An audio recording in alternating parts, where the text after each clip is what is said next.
오늘 우리에게 주신 하나님 말씀 구약성경 여호수아 23장 4절부터 13절까지 하나님 말씀을 한 절씩 교독하겠습니다.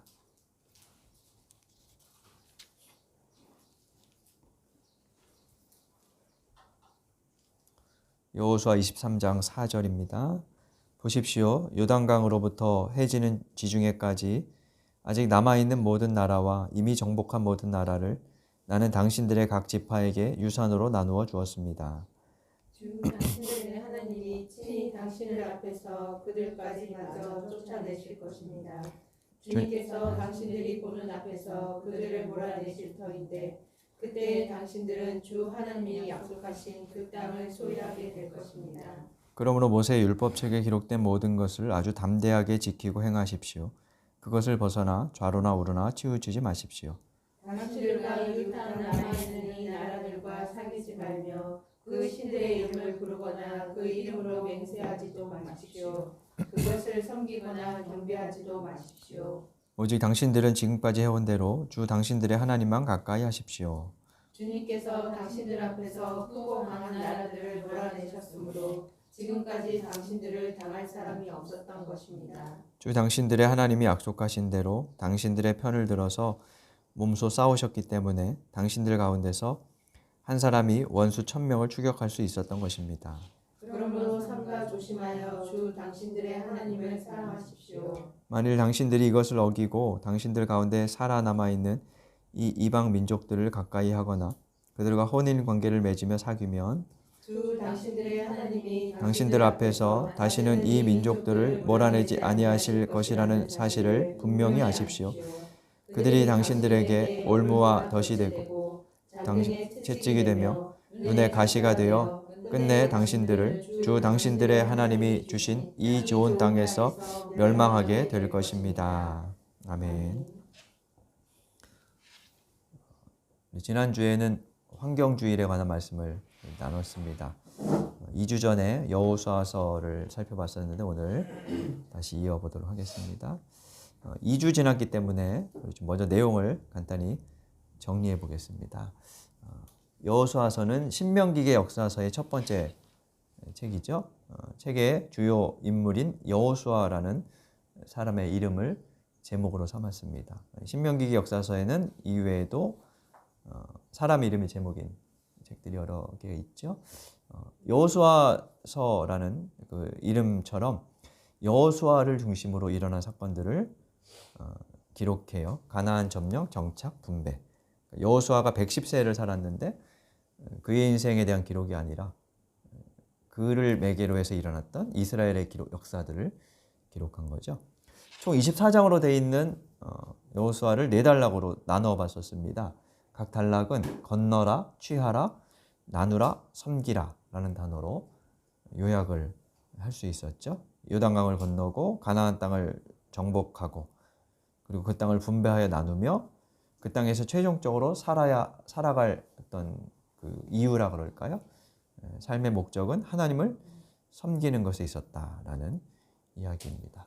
그리고 이제 여호수아서의 특징을 우리가 3가지로 함께 살펴봤었어요. 첫째는 오경에서 계속 이어져 왔던 하나님의 약속, 땅에 대한 약속이 여호수아에서 성취되는 것으로 성취됨으로 오경의 완결이라고 할 수 있고요.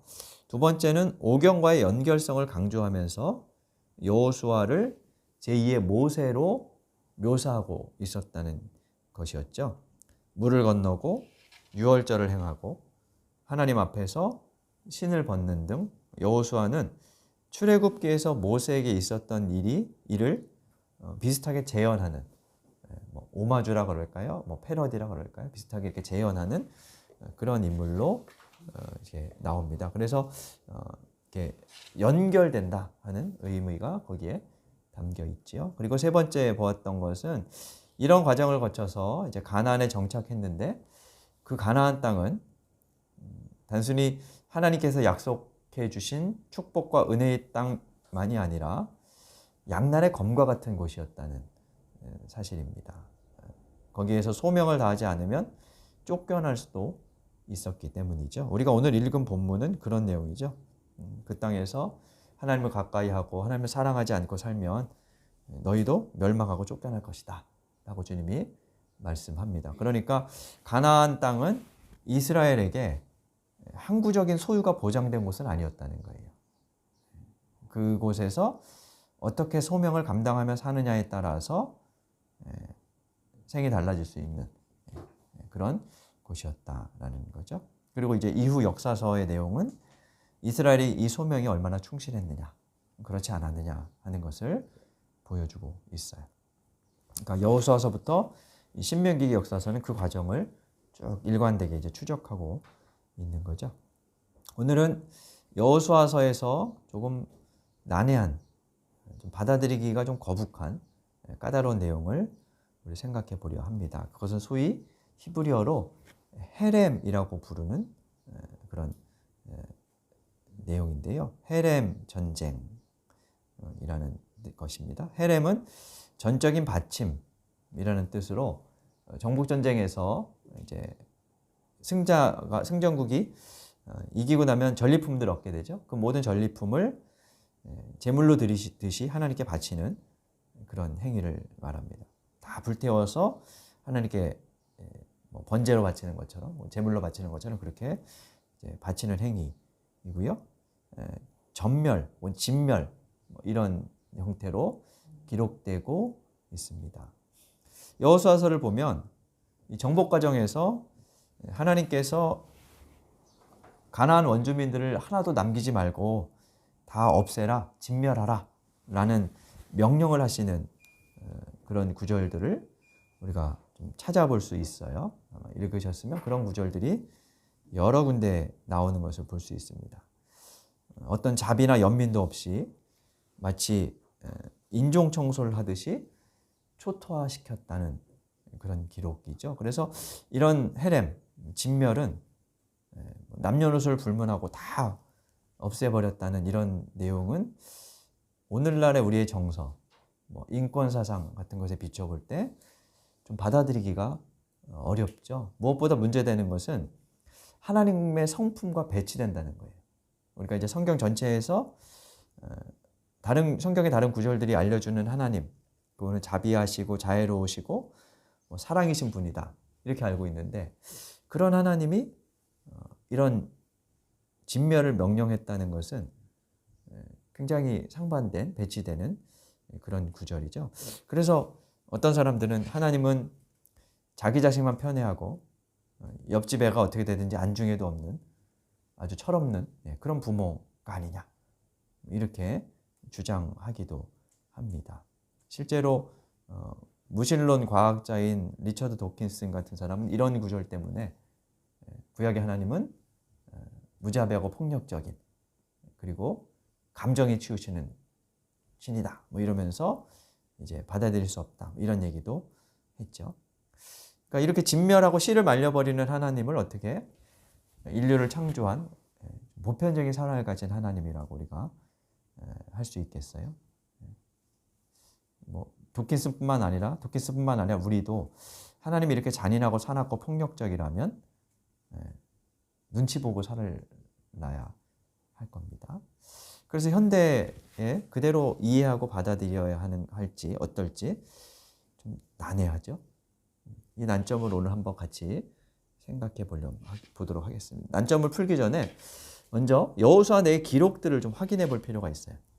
여호수아 내의 기록을 보면 헤렘이 이루어졌다, 그러니까 진멸이 시행되었다 하는 구절도 있고, 반면 정복이 다 이루어지지 못했다, 시행되지 않았다 하는 구절도 있어요. 상반되는 진술이 나오는 거죠. 그래서 더 헷갈릴 수도 있을 것 같습니다. 자, 첫째, 헤렘이 시행되었다는 구절들은 6장에 여리고성을 점령할 때 나옵니다. 우리 6장 21절을 한번 찾아볼까요? 여호수아 6장 21절입니다.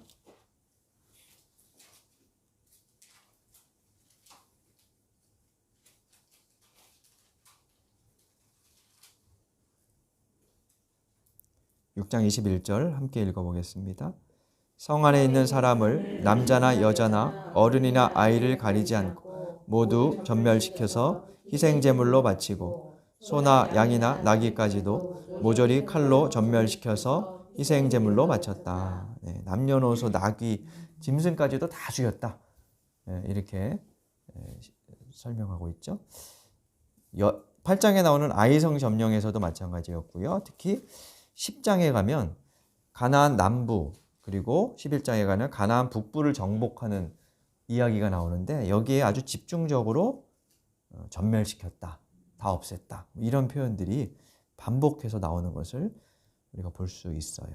그 중에 한 구절만 더 찾아보겠습니다. 11장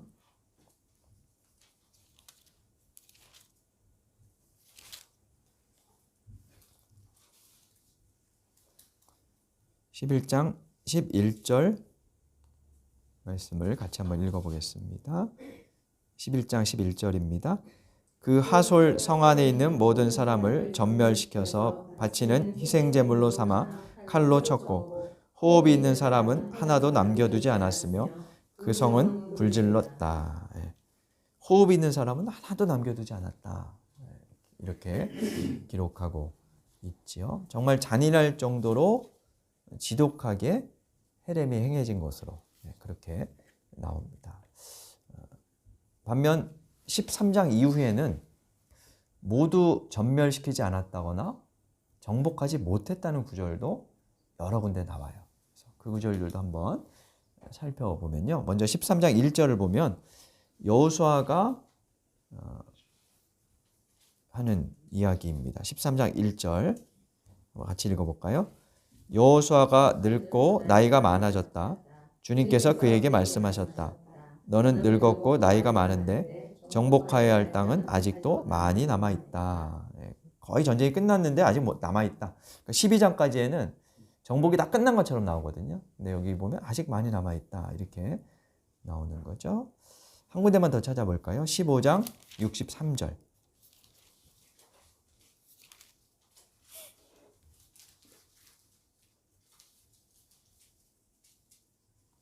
15장 63절 읽어보겠습니다. 그러나 유다 자손이 예루살렘 성에 살던 여부스 사람을 쫓아내지 못하였으므로 여부스 사람과 유다 자손이 오늘날까지 예루살렘 성에 함께 살고 있다. 쫓아내지 못했어요. 그래서 오늘까지가 언제인지 모르겠지만 하여튼 이 기록될 당시였겠죠. 근데 예루살렘 성에 대해서 언급하는 걸 보면 다윗이 예루살렘으로 수도를 옮긴 이후였다고 볼 수 있을 것 같아요. 하여튼 그때까지도 몇백 년이 지난 후에까지도 여전히 가나안 족속과 함께 살고 있었다. 이렇게 기록하고 있어요. 16장의 10절에는 게셀이라는 도시에 대한 정복 사건이 나오는데 10장이나 12장에 보면 정복을 다 했다고 나오거든요. 근데 게셀도 아직 다 끝나지 않았다. 이렇게 나오죠. 같은 책에 상반된 기록이 있어요. 그래서 헤렘 사건의 진위 여부를 우리가 좀 고민하게 만들죠. 여러분은 어떨 것 같으세요? 다 앞에 부분이 진짜일 것 같으세요? 뒤에 게 진짜일 것 같으세요? 뒤에 거. 이 역사성을 따지는 것 자체는 사실 무의미합니다만, 하여튼 이 문제를 해결하기 위해서 여러 설명들을 그동안 해왔어요. 세 가지 내용을 이제 요약해놨는데, 첫째는 이 헤렘은 고대 전쟁에서 고대 중동을 비롯한 세계 모든 곳에 고대의 전쟁에서 사실 일반적으로 행해지던 관습이었다는 거예요. 그러니까 이스라엘뿐만 아니라 고대에는 전쟁을 다 이런 방식으로 행했다는 거죠. 사실 그래서 실제 고대 중동의 다른 문서들을 보면 대제국이 약소국을 침공해서 다 전멸시켰다 하는 기록이 비일비재하게 나옵니다. 원래는 전쟁을 하면 남자들은 죽이고, 왜냐하면 다시 군사가 될 가능성이 있으니까 여자들과 아이들은 살려서 노비로 삼죠. 노예로 삼죠. 그리고 전리품은 이제 왕이 갖거나 뭐 일부 이제 공신들에게 분배하거나 뭐 이렇게 하죠. 근데 성경은 그와 다르게 모든 것을 다 없애요.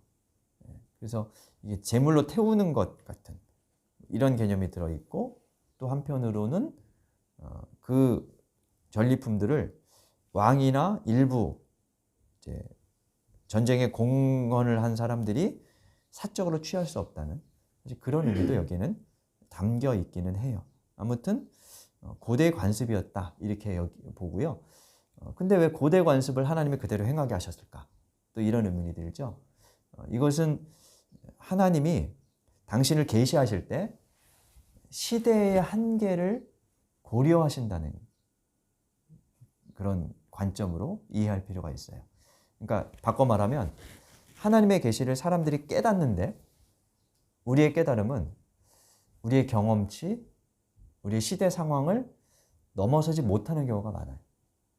그래서 하나님은 점진적으로 계시되고 시대의 언어로 말씀하신다는 거예요. 그러니까 우리가 처음에 성경에 대해서 얘기할 때 성경은 이스라엘 역사, 그들의 문화 안에서 있었던 하나님에 대한 경험이다. 이런 말씀을 이야기를 했었는데 그 관점에서 이야기를 이제 생각해 볼 필요가 있어요. 그러니까 하나님이 이것이 합당하다고 생각해서 허용하셨다 이런 뜻이 아니라 이스라엘 백성들이 가지고 있던 당시의 시대, 그 당시 주변에서 다 그렇게 했었으니까 그런 관점에서 이런 일이 행해졌고 그것이 그냥 허용될 수밖에 없었다. 이렇게 이제 생각을 하는 거죠. 그리고 이제 또 한편 다른 면에서 생각해 볼 수 있는 것은 뭐냐 하면 굉장히 우리는 이런 전쟁을 벌였던 고대인들을 잔인하고 무자비하다고 생각하잖아요. 근데 오늘날의 전쟁도 사실 그와 다르지 않아요.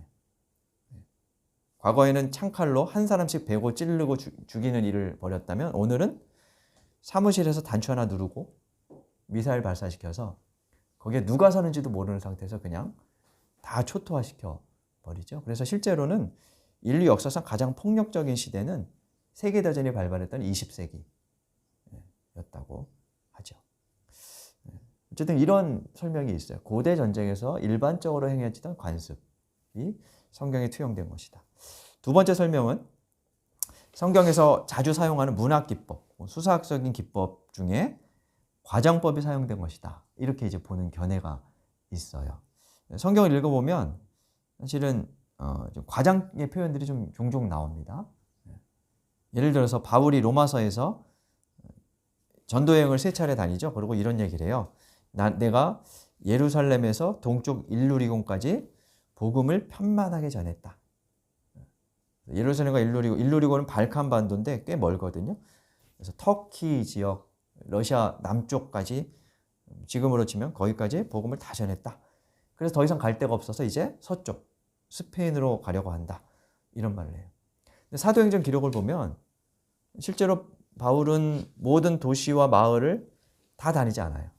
대도시를 위주로 다니고 거기에 가서도 어떤 도시에서는 몇몇 사람들을 개종시켜서 신앙 공동체를 세우기도 했지만 또 다른 도시들에서 보면 쫓겨나는 경우도 비일비재했죠.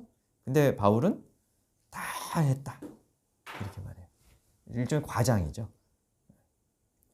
그래서 그런 표현들이 성경에 종종 나온다는 거예요. 그 외에도 예수님께서 말씀하신 눈이 죄를 지으면 혹은 손과 발이 죄를 지으면 어떻게 하라 그래요? 눈을 뽑고 손과 발을 자르고 그래야 천국에 갈 수 있다. 천국에 그렇게 가라. 이런 구절들도 나오는데 일종의 수사학적인 과장법이에요. 그래서 그런 것처럼 헤렘의 명령도 전쟁을 개인적인 사적 욕망의 도구로 삼지 말라는 강력한 금지를 담은 수사학적인 과장이라는 겁니다. 그러니까 전리품을 얻기 위해서 하는 전쟁이 아니다. 이런 것을 보여주는 그런 표현이며 과장이라는 거죠. 그리고 승전 기록들은 일반적으로 자신의 공적을 부풀리는 경향이 커요.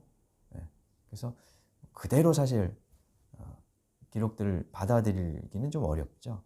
그런 점을 생각하면 성경의 이 기록도 문학적인 과장법일 가능성이 크다는 거죠.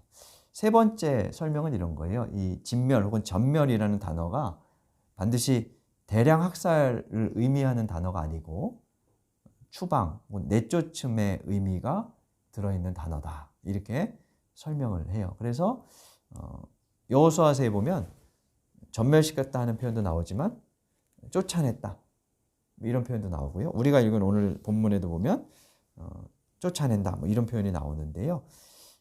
그런 형태로 실제로 시행되었을 거라는 거죠. 그러니까 그들이 살고 있던 그 거주지에서 몰아내는 형태로, 추방시키는 형태로 아마 그 정복 전쟁이 이제 실행되었을 것이다라고 설명을 합니다. 이것도 좀 일리가 있는 이제 설명이에요. 세 가지가 다 일리가 있으면서도 또 선뜻 우리가 또 받아들이기에도 뭔가 좀 깨름직한 그런 것이 있죠. 여러분의 생각이 어떤지 모르겠지만 저는 헤렘이 실제 그대로 가나안에서 광범위하게 행해지지는 않았을 것이라고 생각해요. 이 표현들이 일종의 신학적인 진술, 신앙 고백의 차원에서 행해진 것이지 실제로는 행해지지 않았을 것이다 라고 생각합니다. 거기에는 이런 이유도 있어요. 가나안은 그 당시에 철기 문명이었어요. 반면 이스라엘 사람들은 변변한 무기가 없었어요. 전쟁을 하면 사실 철기가 이길 가능성이 크죠. 그래서 믿음의 차원에서 하나님이 다 이기게 해주셨다 뭐 이렇게 얘기하면 할 말이 없지만 그렇지 않고 조금 더 객관적으로 살펴보면 정복전쟁이 그렇게 광범위하게 전체에서 폭력적으로 행해지는 않았을 가능성이 클 것 같아요. 아무튼 이제 문제는 이런 거예요. 오늘 살펴볼 문제는 이제 후반부인데 기독교 역사에서 이 헤렘을 문자적으로 받아들이고 악용했던 사례. 그래서 잔인한 인종 청소가 벌어진 경우가 매우 적지 않았던 것을 우리가 한번 살펴보고 오늘 어떻게 우리가 그럼 이것을 이해할까 하는 점을 나눠보도록 하겠습니다. 성경의 내용을 성경의 헤렘 내용을 악용했던 역사들은 꽤 자주 기독교 역사 안에서 있었습니다. 가장 대표적인 것은 천년경부터 1400년대까지 벌어졌던 십자군 전쟁이었죠. 중세 유럽의 기독교인들이 당시에 이슬람의 지배를 받고 있던 예루살렘을 성지 탈환의 이유로 이제 탈환하기 위해서 유럽 전역에서 군대를 징집해서 십자군이라고 이름을 붙이고 이제 예루살렘으로 공격해 들어갔죠. 전쟁 초기에 이런 일이 있었다 그래요. 여호수아서의 여리고 점령 내용을 이제 이 전쟁의 어떤 뭐라 그럴까요? 모토라 그럴까? 사례로 딱 이제 삼고 여리고 점령 때처럼 당시의 성직자들이 거룩한 깃발 그리고 카톨릭의 그 성인들의 초상에 새겨진 성화를 들고 예루살렘 성벽을 돌았어요. 그러면 여리고성처럼 예루살렘이 무너질 줄 알았던 거죠. 근데 무너지지가 않았어요. 오히려 성 안에 있던 이슬람 교도들이 화살과 돌을 던지며 이 십자군들을 공격했어요. 화가 난 십자군이 이제 성을 무력으로 공격하고 점령했습니다. 그리고 주민들을 무참히 도륙해요. 이슬람 교도들뿐만 아니라 유대인들을 회당에 가두고 산채로 불에 태워 죽였습니다. 아이들을 벽에 던져 죽이기도 하고 굉장히 잔인한 학살을 벌였어요. 그래서 이런 사륙에 대해서 십자군 참전 군사들이 스스로도 공포감을 느낄 정도였다고 그래요. 근데 성직자들은 그때 여호수아서의 이 헤렘을 근거로 내세우면서 군사들을 다그쳤다고 하죠. 그런 학살들이 십자군 전쟁 때 있었어요. 그리고 1600년대 영국의 청교도들이 국교회의 핍박으로부터 탈출해서 아메리카로 이주할 때도 비슷한 일이 벌어졌습니다. 영국의 청교도들은 아메리카로 이주하면서 정복하는 과정에서 자신들을 여호수아라고 생각했고 아메리카의 원주민 인디오들을 가나안 족속이라고 여겼어요. 그래서 청교도 설교자들은 그 땅에 살고 있는 토착 백성들을 완전히 개종시키지 못할 바에는 전멸시켜야 한다. 이렇게 주장을 했습니다. 성경을 근거로 그런 주장을 한 거죠. 결국 영국의 청교도들을 비롯한 뭐 당시의 유럽인들은 대부분, 그러니까 유럽에서 미국으로 이주한 사람들의 대부분은 카톨릭 혹은 기독교인들이었기 때문에 기독교인들이 더 많았죠. 그들이 그렇게 이제 아메리카를 정복하는 과정에서 원주민들을 전면의 대상이 사탄으로 치부하며 학살하고 땅을 빼앗았던 사례가 있었죠. 가장 최근에는 2차 대전 후 1948년 팔레스타인에 이스라엘이 국가를 세울 때 벌어졌죠. 그때는 이스라엘은 나라가 없었지만 사실 팔레스타인에는 이미 2000년 전부터 그곳에 터를 잡고 살고 있던 아랍계 원주민들이 있었어요.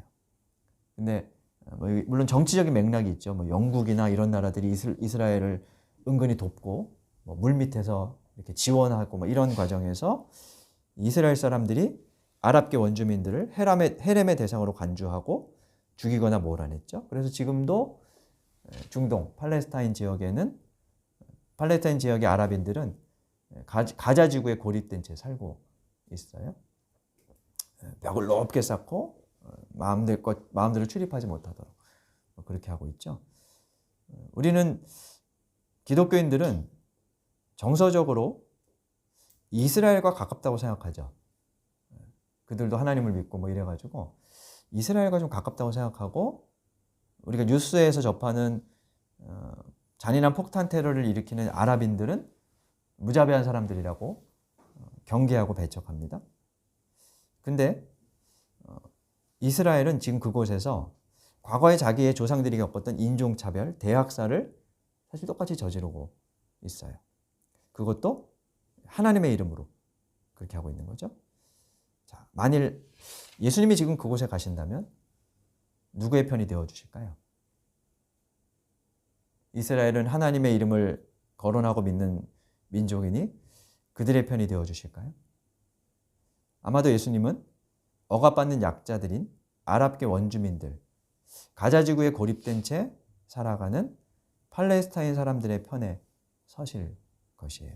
우리가 아는 그분은 약자를 긍휼히 여기시고 돌보시는 분이기 때문이죠.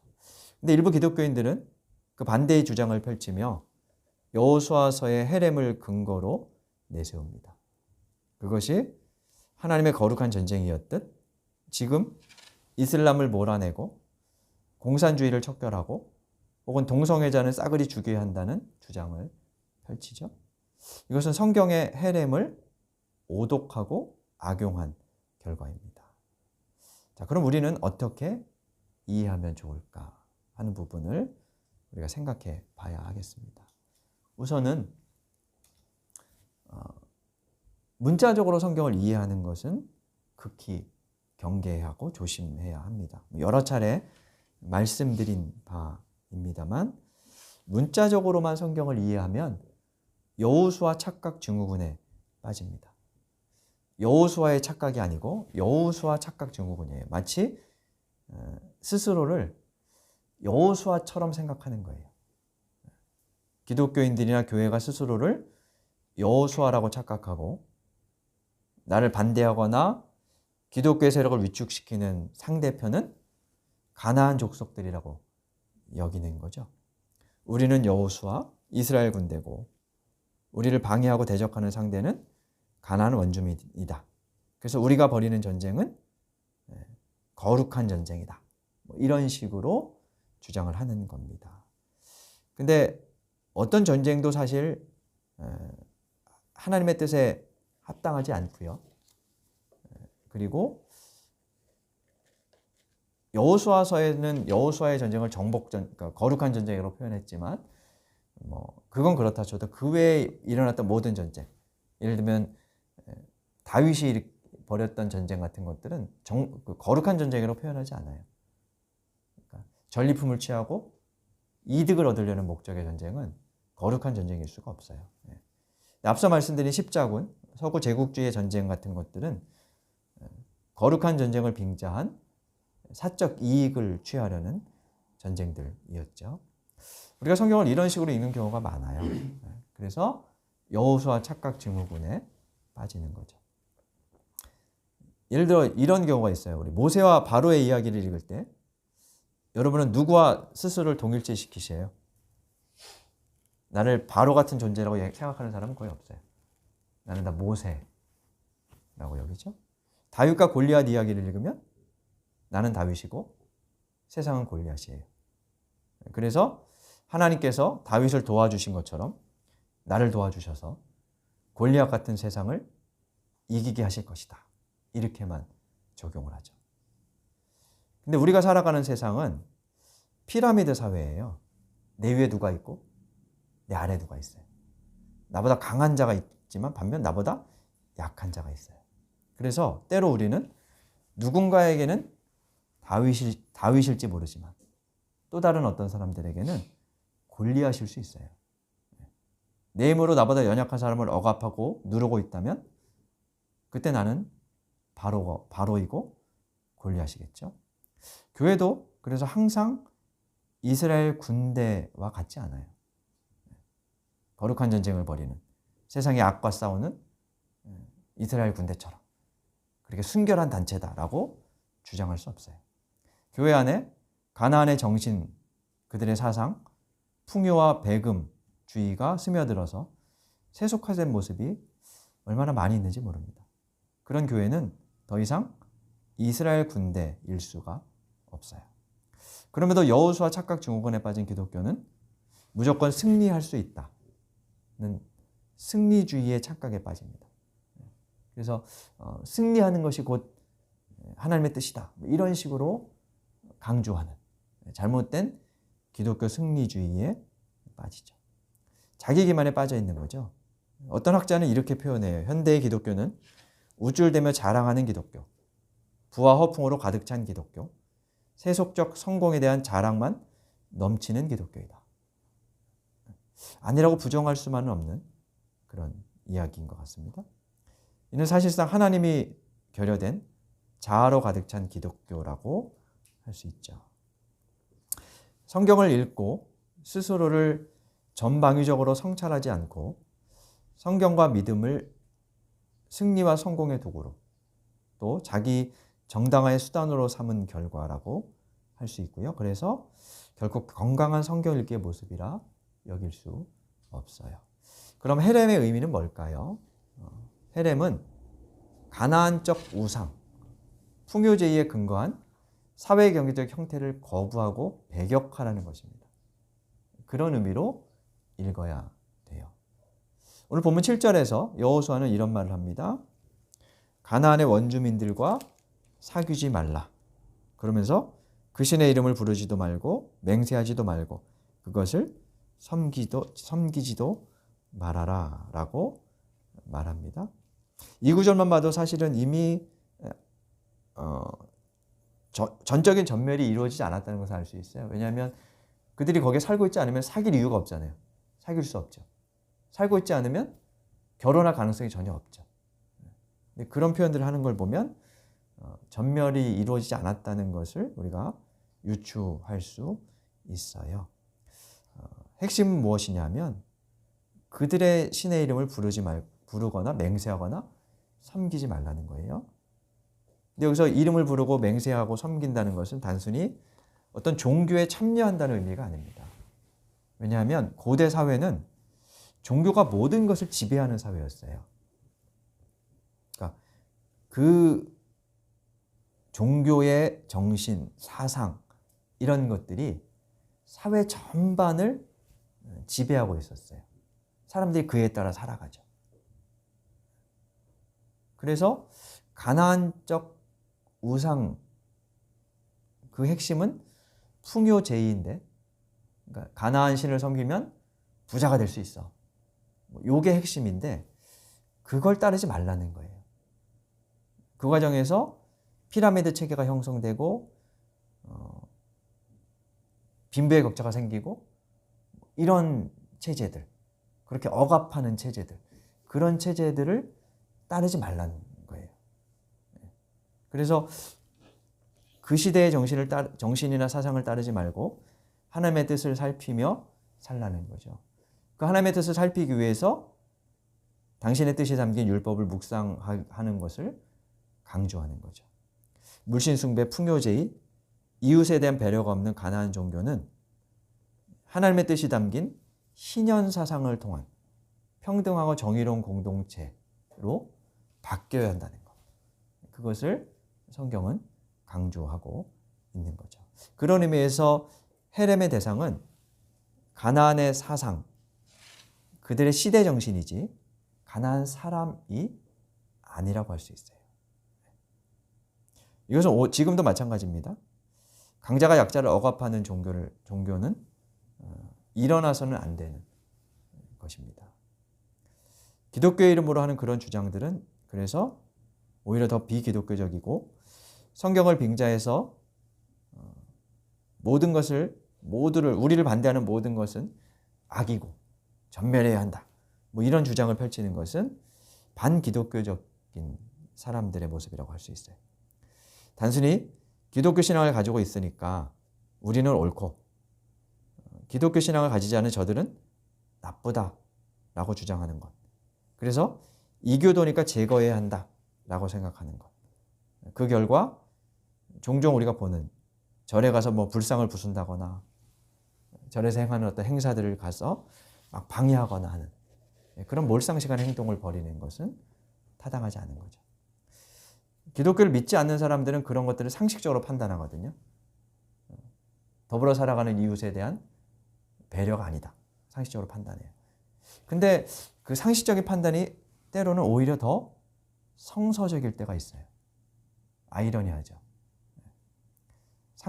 우리의 상식적인 판단이 성서적이어야 되는데 성서를 오독한 결과 오히려 기독교인들이 몰상식하게 생각하고 행동하는 그런 경우가 꽤 많이 있어요.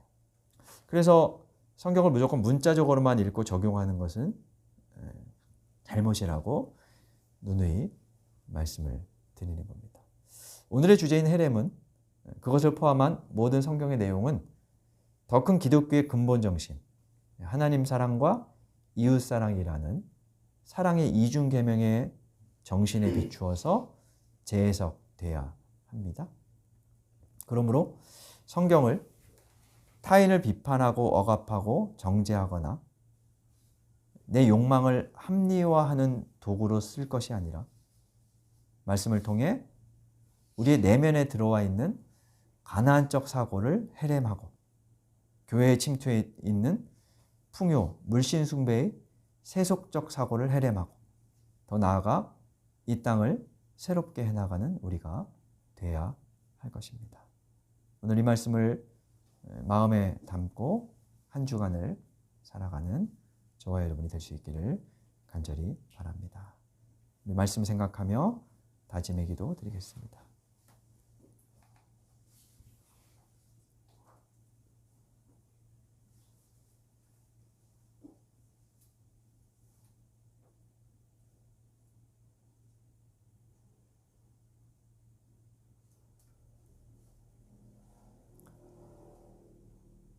아버지, 하나님 말씀을 우리의 잘못을 정당화하는 도구로 사용하지 않게 하시고 저희가 여호수아 착각 증후군에서 벗어나게 하여 주옵소서.